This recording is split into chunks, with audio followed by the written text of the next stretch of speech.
कि जो छोटे-छोटे बच्चे हैं उनको जैसे कि आजकल अस्थमा की बहुत प्रॉब्लम हो रही है, उनको कफ एंड कोल्ड बहुत ज़्यादा हो रहा है, इवन छोटे-छोटे बच्चों को भी हो रहा है। तो उसको कैसे हील किया जा सकता है? उसकी प्रिकॉशंस क्या-क्या रहती हैं? हुँ। हम लोग मैंने ये हमेशा देखते हैं कि जो बहुत छोटे बच्चे होते हैं ना, जी। उनको कुछ-कुछ महीने के भी जब होते जी, हैं तो जी। उनको कफ कोल्ड की बहुत हुँ। ज़्यादा प्रॉब्लम रहती है। बेचारों को नाक बंद हो जी, जाता है ना? चेस्ट कंजेशंस जी। की प्रॉब्लम रहती है।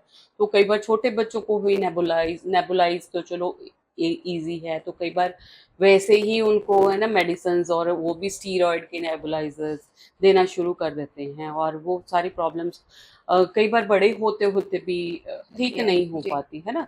तो जैसे कि मैं हमेशा बताती हूँ कि मेरा मेरा हमेशा जो मेरी सारी रिसर्च है